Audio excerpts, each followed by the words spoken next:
Hi, I'm Gavin Wheeldon, the Chief Executive of Purple WiFi. I'm going to share a few slides, first of all, on the work we've been doing to integrate the Cisco Wireless LAN and Cisco Meraki into our guest Wi-Fi and location analytics platform. So there's been an awful lot of talk and excitement around presence and location analytics, or location-based services, depending on what you want to call it. And I think equally there's been an awful lot of talk and excitement around guest and social Wi-Fi and what that can do to add value to the traditional Wi-Fi proposition. What Purple Wi-Fi have been able to do is bring these two technologies together in a coherent fashion that adds a lot of value when combined. So how do we do that? Well, there are four key principles that we work to in our platform. The first one is collect, and this is really around the presence analytics element. What we're able to do with both Cisco Wireless LAN and Cisco Meraki is scan the air for wireless enabled devices. We can pick up the MAC address and signal strength and build up a picture of the device, the manufacturer of that device, if the device has been before, how often, how long it stays, etc. The second element is you've now got a plethora of Wi-Fi enabled devices in a venue and they want to connect to the internet. So how do we make that as frictionless and ultimately seamless as possible? The way we achieve that is through social Wi-Fi authentication on the first visit, and as Hotspot 2.0 becomes more mature and more devices are enabled, we're able to connect people through that method. On second and subsequent visits, we can make that 100% seamless so that when people walk in a venue, they're instantly connected and onto the internet. The third element is control. So hopefully at this point, you've got hundreds, if not thousands, of Wi-Fi devices connected to the network.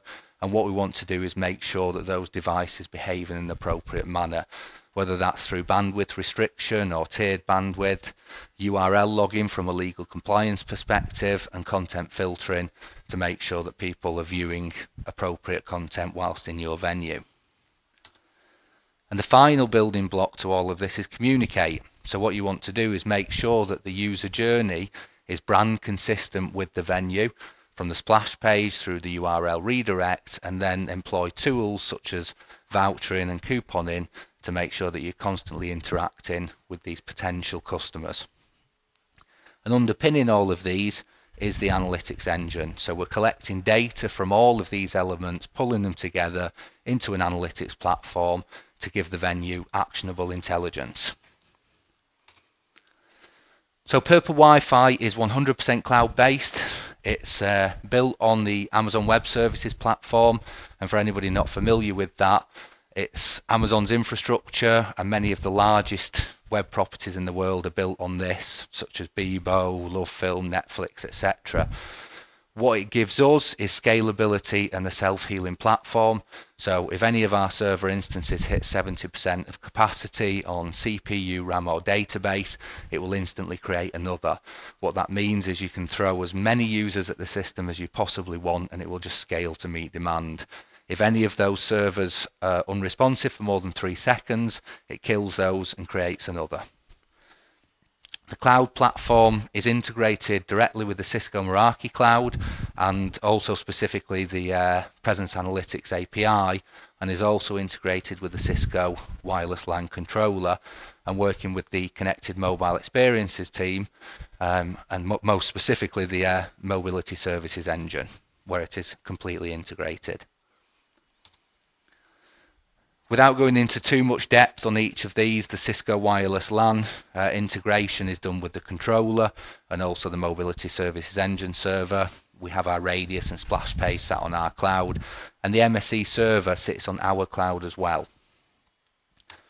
With Cisco Meraki, clearly no controller involved, so the access points on-premise communicate directly with the Meraki cloud and Presence API, and equally through to our Radius and Splash page. So why did Purple Wi-Fi originate, and where's the real value add here? And I guess one of those is around the user experience.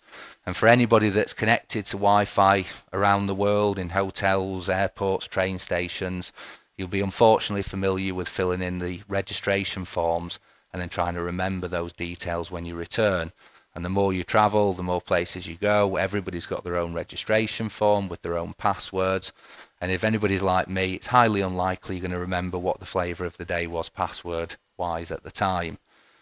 So how can we make that better and more, well, or should I say frictionless? Well, we can use the social media accounts of the end user, which you would hope they either remember the username and password or are more likely to have an open authentication for that particular network running in the background.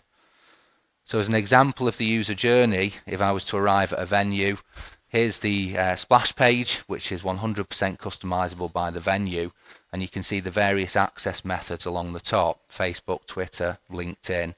And important to point out here as well, there is still form-based login.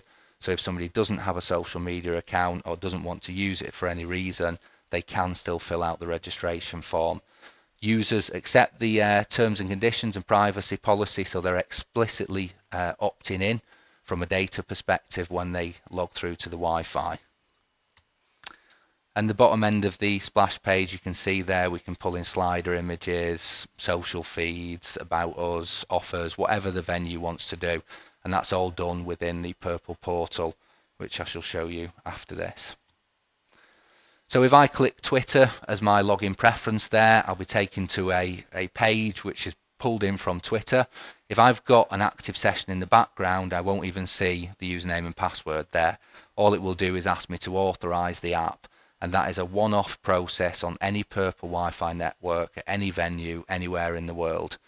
And as soon as I click authorize app there, we're going to follow that user to the Twitter account of the venue they're in. So that's an instant added value to that venue. They've now gained a new Twitter follower. We also have the option to switch on what are called access posts. And if this is switched on within the portal, it will ask the user to post a message to their Twitter stream or Facebook news feed, and that is written by the venue so they can promote different things. The user doesn't have to post this, we don't force it. If they don't or they do, either way, they're now on the internet. The URL redirect that they land at is completely customizable by a number of variables, and an example of where we're doing that currently is with TUI, which is Europe's largest travel company. We're currently rolling out with Cisco Meraki across all of their European ski resorts, and dependent on where you log on within that network, whether it's in Teams or Val d'Isère, you will be directed to a specific page that will tell you about your local rep contact details, emergency, any deals with local ski hire shops or restaurants, anything else that they've got going on that they want to promote, which is either property or resort specific.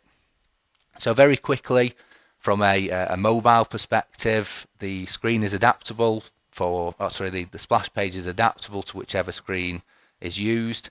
And you see that that it's a single column now with your various social feeds and other elements. And if I was to choose Facebook here, very similar process.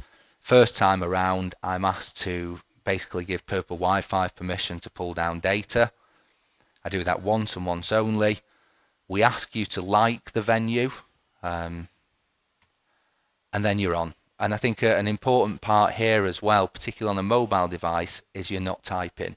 So a few clicks and you're on, rather than trying to scroll in and out of form boxes and fill in various details.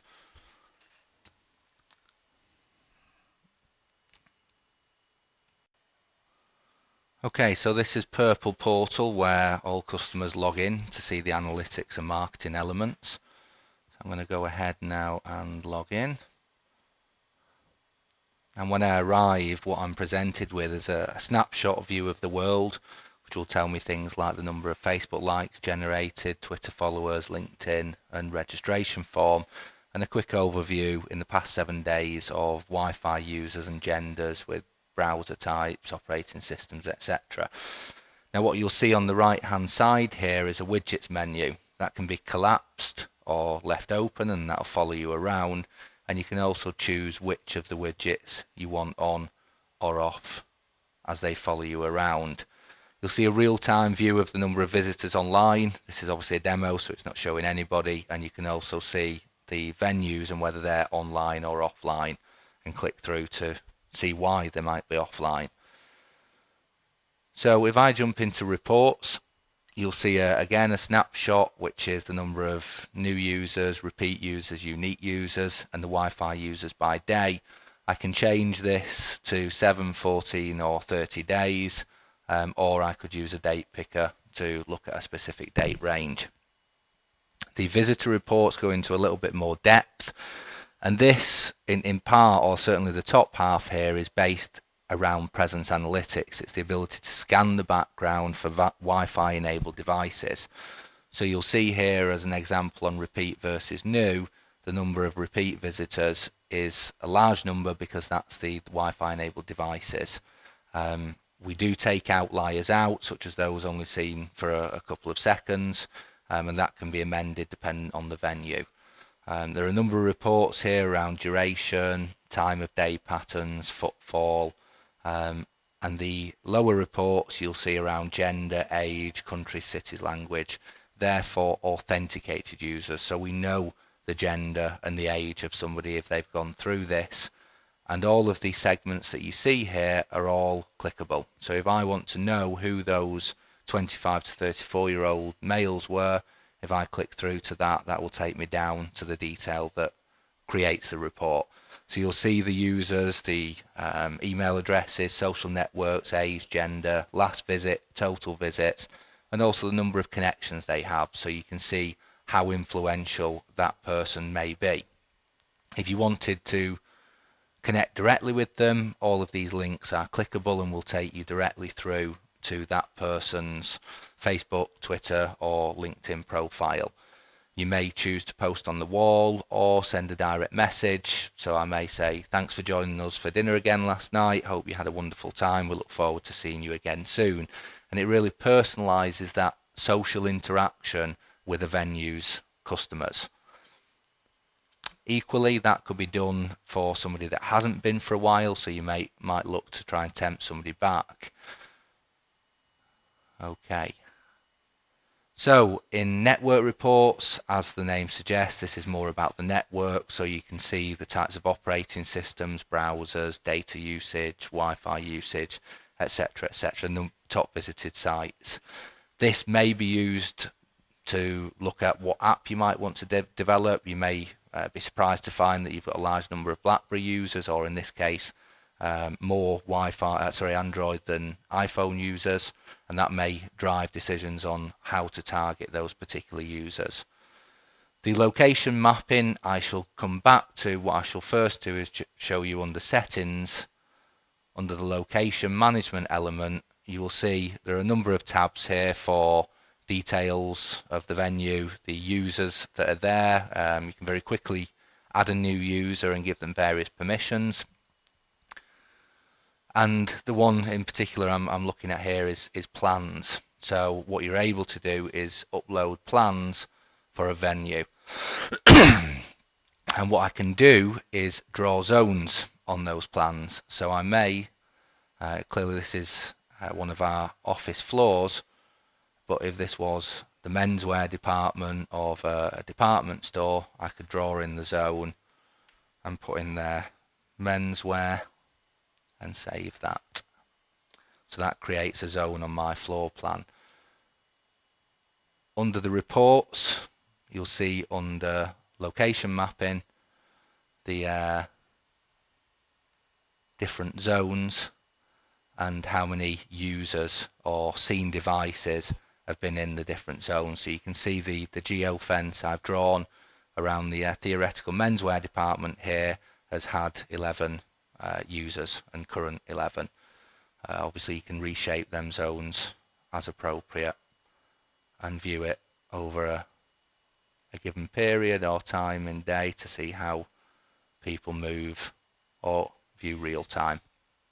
The location mapping will give you an overview of the users that have been in there, so you can look at maybe male versus female. We may look at repeat versus new visits. So you will see here that the repeat visits are very high compared to first visits, which makes sense in an office environment. And there are a number of other overlays that we can do, maybe on demographics because we're pulling in that data, or over day periods. So if I now go through to the marketing element of the platform, what you'll see here are what we call e-shots. Now this could be a voucher, it could be an advert, a survey, or something else. If I create a new e-shot, you'll see one here that's had the images uploaded and logos. If I go ahead and create a new one, I can upload images. I can give them names, descriptions, valid to and from dates, and also a code to link this back to the EPOS system so I can see the number of redemptions. Now where this gets a little bit more interesting is if you click into define, you can choose who's going to receive this based on gender, age, which venue they visited, and you can also put in a number of times visited. So we could use this as a reward scheme and say that anybody that visits 10 times in a year, and I'm going to switch off historic matches, so this is only going forward. So under this scenario, if I walk into this coffee shop on the 10th visit, the system knows I'm there and is going to push me a voucher for a free coffee right there and then. Equally, that could be used to attract back people that haven't been for a while, as I mentioned earlier. So you could put on your historic matches and look at people that haven't been for a while and push them a voucher out to try and tempt them back.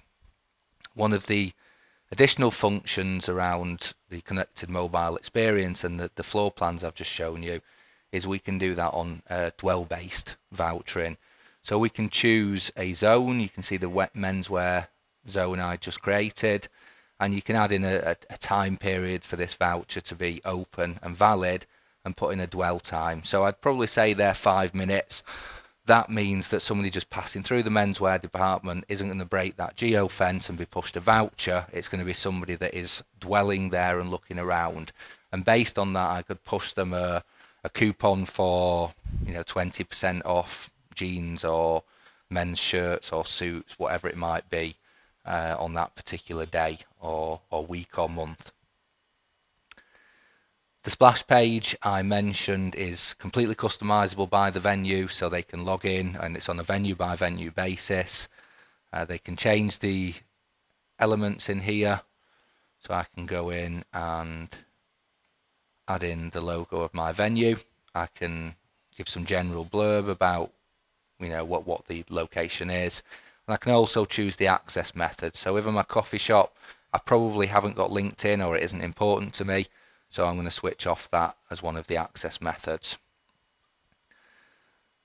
Probably like to pull in my social feeds, Twitter and Facebook, and then I'm just going to drag them down to the bottom of the splash page.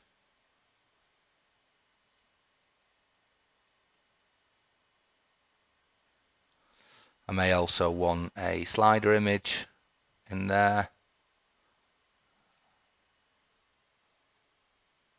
and then I'll add a few images into it. Now these aren't perfectly sized, so they won't look as styled as they could be, but we'll give a good idea of what you can do with it. You can also pull in company information, offers and other elements, but I'll show it as is. So now that I've created it, I can also change elements here. So on the color picker up here, I can change those to suit, or I can actually choose an RGB if I've got a specific one for my venue, and that will change any of the elements on there. Once I've done that, a quick preview will show me how this is going to look to the end user. So you can see the slider images there, the two I've added, the various access methods, and the social feeds pulling in live data.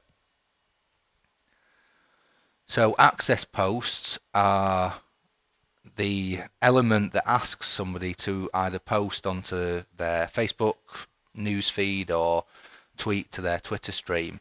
Now these can be switched off completely, and we've got quite a lot of casino customers who don't have this on. It would appear that people don't want to be tweeting their location at 4 in the morning at casinos. If that was switched on, I can choose the duration for which it asks my visitors to tweet or post something. So if it was once a week, for 6 days if I'm in there, I will seamlessly connect and nothing to ask me. On the 7th day, what it's going to ask me is to post a message of choice from the venue. So it might be join us for a lunchtime special. Obviously a little bit more detail than that. And what the venue could do, and if we take an example of a hotel, is schedule the request or the text to be different at different times of the day or days of the week or weeks of the month, months of the year, etc. So as an example, in a hotel, if somebody logs onto the Wi-Fi between 7 and 11 in the morning, it may promote the lunchtime menu. If they log on between 11 and 4, it would promote the evening menu, or it could be promoting the show on a Friday night. It's very powerful in terms of how you write these and when it asks people to do different posts. Final area, which I won't spend too much time on, is around settings. I've obviously been through some of the stuff around venues. You've got the splash page redirect settings to choose where you want to send your users after authentication. There is also a full admin section, so you can manage all your users and venues and various other parts in there. And one bit I will touch on briefly at the top level is social, and this is a separate area of the portal, and this allows the venue owners to manage their own social presence, so their own Facebook page, their own Twitter, LinkedIn. So rather than having to log out and log into Facebook or Twitter or LinkedIn, they can come through here, maybe do a quick update, choose what text they're going to write, and then they can post it to any or all of their social channels. You'll see social inboxes, the same sort of idea with the widgets that follow you around and the reporting across the networks. If they do want to be more in depth, similar to the access posts, they can write a post, add a picture, and then pick a schedule. So they might write something for the new menu being launched on Friday, and that will post automatically Friday at 9 AM. So they literally can plan their whole social media presence a week, a month, however far in advance, and check inboxes, feeds, and the various reports that go with that. So hopefully that gives a good overview of the Purple Wi-Fi platform. As I've said, this integrates natively with Cisco Wireless LAN and Cisco Meraki. We like to think we've brought a lot of additional value to the Cisco proposition. And obviously, if you've got any questions, feel free to contact us.